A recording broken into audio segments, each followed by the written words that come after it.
finished college. I don't have a degree. Nobody's gonna give me a job because I'm an ex-convict. I said, that's it, I'm done. It's too late for me to begin again, to start over again. Here comes my probation officer.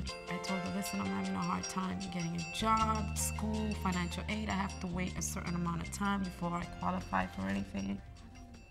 And I told her, I give up. You know, I said, I'm throwing in the towel because I can't do nothing else. And she said, here, try this. And she gave me a whole bunch of sheets, and in one of those sheets was First Step. First Step is a program that was started in 1991. It's a program that's geared to women re-entering the workforce. We have a number of people coming from the shelter system, women with families, with children who have lost their homes. So our women are dealing with a number of issues. They're coming in, they're having to provide for their families, find housing, and they're pushed to their limits. You know, they have to deal with welfare, they have to deal with the shelter system.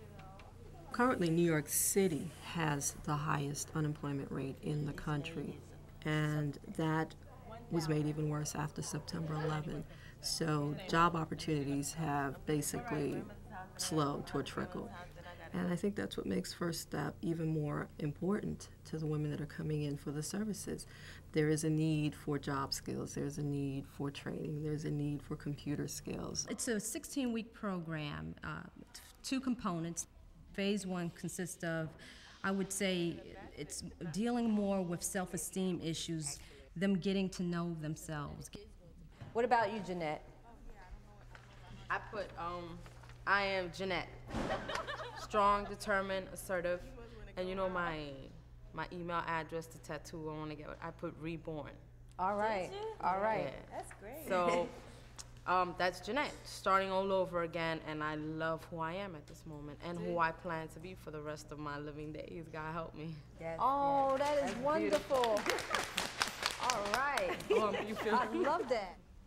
Sometimes we talk about the interviewing skills, the resume. They also have computer training, which is incorporated in Phase 1 and carries over into Phase 2. And what we do is we actually send them to the computer lab at City College, and they go over and they learn computer skills from soup to nuts.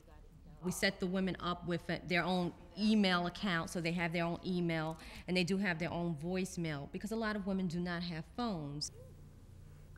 We have a staff of all women, and we bring in a number of guest speakers who are also women.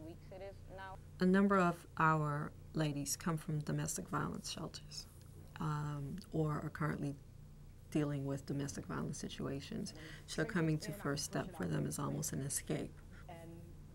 We feel that having that community, that sisterhood, is what makes our program unique, in that it gives the women a chance to see that you're safe among your sisters. Everywhere I went, I was getting the door slammed in my face. And here was the first place that it didn't. Phase 2 starts at week 5. The women then begin their internship training. This is usually done on site at a job, a corporation, or a nonprofit site. They do that for 12 weeks, and they come in here one day of the week. It's usually a Monday or Friday, where we do continued in-service training with them, advanced job readiness skills. At the end of week, well, it would be week 16, which is the end of the program, they graduate, and what we start to do then is integrate for those women who have not found a full-time position. We do Career Development Center, which is they'll come in maybe one day a week, more than that if they need to, and they spend some time with the Career Development Coordinator and the Employment Specialist, and they do advanced job search. We've had women that have actually, been with us, as early as, class 2, that come back and say, wow, you know what, I'm out of work, I'd like to come back and utilize your services. So our doors are always open, and as we hear of jobs, we're constantly referring them.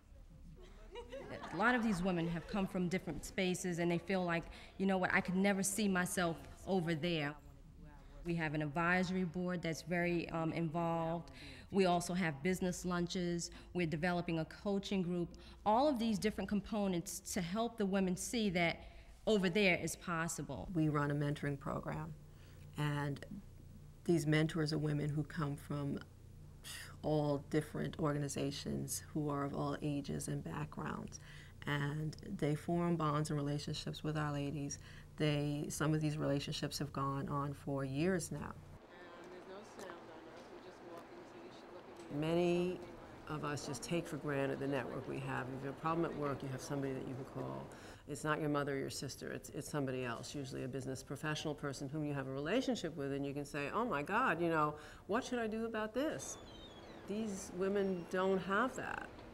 And I think the concept behind mentoring is to give the woman ongoing support and an ongoing relationship that can help, provide guidance and direction and support in the workplace. Each year, our company looks out there for another worthwhile cause to support. And about 6 or 7 years ago, we found the Coalition for the Homeless, and one of the first things I learned about them was the First Step program.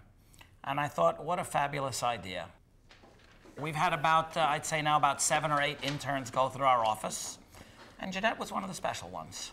And it really drove the point home that bad things can happen to good people, despite their best efforts. And I watched Jeannette working, and I watched her fret each month that she was here, that she was gonna have to go out and find a job, and here she was supporting children and starting her life all over again. And I guess she just inspired me. So in December, we gave Jeannette a Christmas present, and we offered her a job. We created a place for her. What we're finding is that a lot of the companies that do work with us are willing to pursue or think about hiring because they've had someone there for 3 months, someone that they can sort of train to do the job, someone that they can observe in a job position. And that gives, I think, our interns an edge over some of the other individuals coming in cold from the market looking for a job. I would like to start my little speech here by taking this moment to thank First Step for helping me get my foot in the door. I got my first paycheck last week. Oh, wow.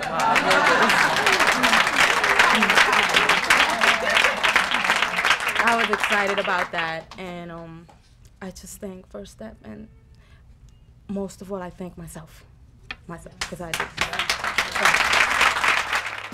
What a little effort to make a difference. I made a difference by letting somebody else come work for me for free. Is that something you can argue with?